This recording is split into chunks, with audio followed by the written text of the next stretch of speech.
Okay, so we've got a mission file. Maybe we've put some aircraft in it already. Maybe we haven't. And here we are in the mission playing in the editor. Now I've got a mission where I've got some aircraft here already, so we can look at what types of aircraft we use. But I'll show you how to deal with whether we do or don't have aircraft already. Assuming that we don't, we're going to need a plane, and we probably want to start it on the runway. So we are going to go into Zeus mode. So you hit Y, Yankee, and that will turn us into Zeus, all-powerful game master. Now we can move the Zeus camera around by the WASD keys, move us back and forth, left and right. Q and Z move us up and down, and we can right-click and drag with the mouse to point in different directions. Zeus is brilliant because it lets us just spawn units in.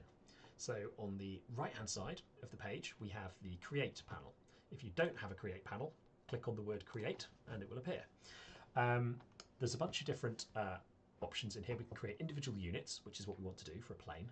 We can create groups if we wanted to create a platoon of enemies or something, rather than one enemy trooper at a time. Modules, which let us do clever things like simulate artillery strikes. Map markers, and category for anything we've put in recently. So we're going to want a unit, and we've got to pick the side the unit's going to come from. So blue 4, op 4, independent, civilian, and empty, which is just objects. We want blue 4 because the American sides are blue here. And we can know where stuff is and open up US Unsung and Air, US Air Force, and drag a plane in from here. But honestly, the easiest way, if you know what you're looking for, is just use the search box. So let's say that we want an A7 Crusader 2. Corsair 2, sorry. So I'm just going to type A-7 and behold, a load appear. So pick one of these. These are all just the same aircraft with different bomb loads and with different livery, either US Air Force or US Navy. So we'll pick A7 Corsair 2 Boom for one with bombs. Click on that, and then I will click on the runway to have it appear. Now, crucial thing I've done here is I have unchecked the box at the bottom right here that says place vehicles with crew. Because if I don't uncheck that, I click on boom and I make the aircraft appear, and there's a guy already in it. And he wants to fly a plane because he's a pilot. So he will fly off in your plane. Now, we can click on the plane to select it, and we can just hit the delete key and it goes away. But yeah, if we uncheck place vehicles with crew, we click on the Corsair, we click on the runway, and it appears without anyone in it. That's good. Now, it's pointing the wrong way. So we click on it once to select it, and then we hold shift, click again, and drag in the direction we want it to face. And boom, it just turns to face that direction. That's pretty well lined up. You'll note it's appeared in the left-hand side in the edit menu, because it's a thing we've created so we have the power to make changes to it. So we can select it by clicking on the plane icon, or we can select it by clicking in the edit menu. Once we've got it selected, we can double click on it, and this opens up the unit menu.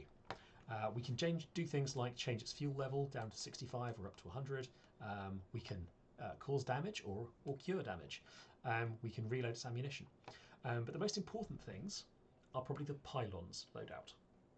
So if you click on pylons, this shows what the aircraft has under each hardpoint.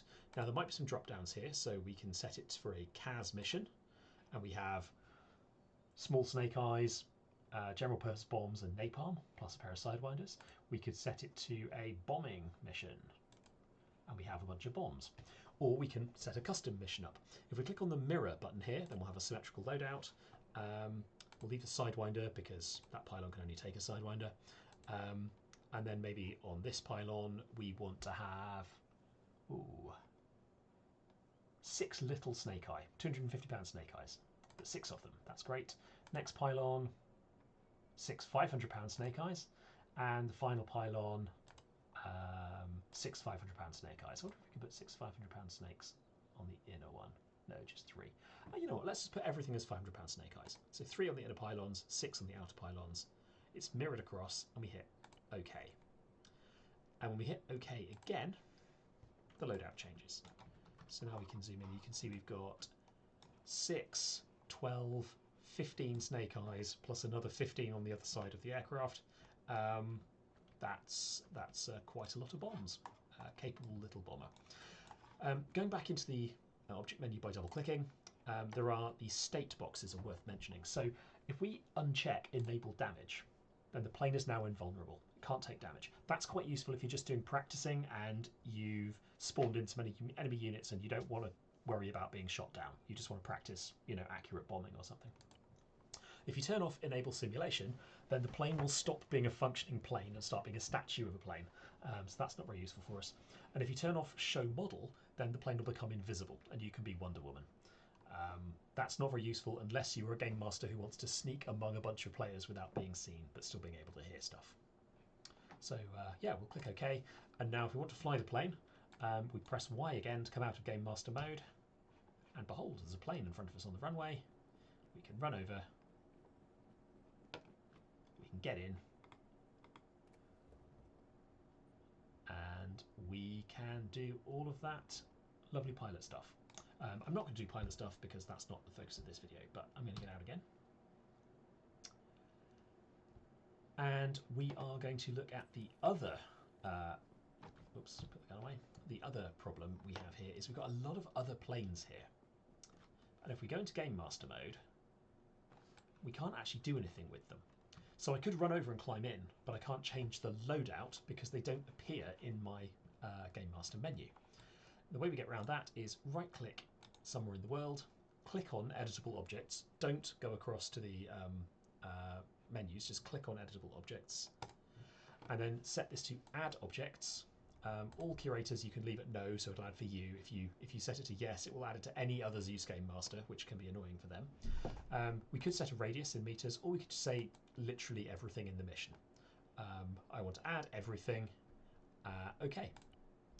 And we've got everything in the mission. So there's a bunch of rabbits and snakes, wildlife around the place, which have just spawned.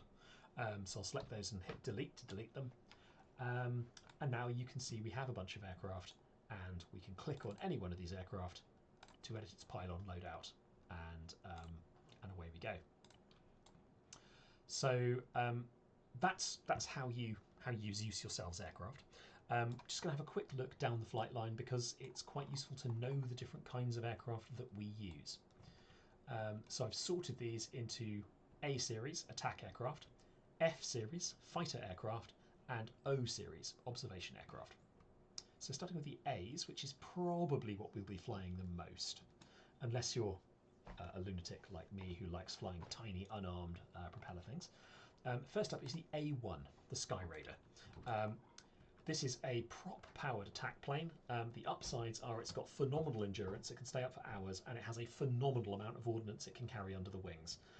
So you are a flying tank with one of these. It's basically a propeller-powered A10. The downside of the Sky Raider is it's really, really twitchy to take off. It's got a massively overpowered engine and an oversized rudder, which means it's really easy to roll it on takeoff and explode on the runway. Upsides and downsides. Probably the Sky Raider is not for beginners. Moving along again, we have the A6, the Intruder.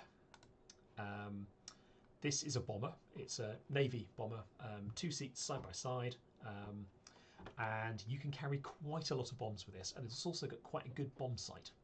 If you right click when you're, I think I can't remember if it's the pilot or the bombardier or both, but if you right click you get a predictive bomb sight, which is quite good for accurate bombing. We have the A7 Corsair 2, another Navy attack plane. Again, it's a bomber, it can carry quite a lot of bombs. It can carry a couple of air-to-air missiles, just sidewinders, not very long ranged, but you finally have the ability to do something about MiGs in this aircraft. And finally, for the attack planes, we have the A37, the Dragonfly or Super Tweet. This is a light attack aircraft, 2 seats side by side. And I really like it. It doesn't carry a huge amount of ordnance. You can carry like 6 bombs tops, but it's somehow really pleasing. So that's the attack series. A1, A6, A7, A37. Now we have the fighters. I say fighters, we're usually going to be using them in the ground attack role. We have the F-100, the Super Sabre, or Hun, short for 100. It's a fighter, not a bomber, so it's quite fast. It's got a few hard points, but it can't carry a huge bomb load. Traditionally, these would be carrying half a dozen Snake Eye drag retarded bombs and some cans of napalm, the classic snake and nape loadout. Not hugely fast, they're quite fun to fly. They seem to be reasonably popular in the group. Moving up from the F-100 to the F-105, the Thunder Chief, or Thud. This is fast. It's a single seat fighter. It's faster than anything else we've seen so far. I quite like flying them, but they do need quite a lot of runway. And then we have the F4, the Phantom. So this is a beast. It's a twin-seater, really big, powerful engines. It's a nice model because it's an official one rather than an unsung one. You can actually carry quite a lot of attack ordnance under the wings, quite a lot of bombs, but you can carry Sidewinder, infrared-guided air-to-air missiles. You can also carry Sparrow, radar-guided air-to-air missiles, which have a longer range. So this is probably the best fighter that we have. And finally, we have the O series, the O1 Bird Dog, which is hard mode for flying, really. It's a Cessna, which has no guns and basically no engine, and you go up with some radios and an airspeed slightly faster than a Land Rover. But that's what FACs get in the early years of the war. Eventually, FACs will be rewarded for good behaviour by upgrading to this, the OV-10 Bronco, which is the pinnacle of forward air controller aircraft. It's got loads of engine power, it's got a lovely flight model, it's really easy to fly, it can stay up for days, and also it can carry quite a lot of rockets. So it's quite a good light attack aircraft as well. So that's the majority of the fixed wing air that we operate at the moment. There are a few other weird things like gunships, but these are the things that you can fly by yourself. Yeah, so there we go. Have fun.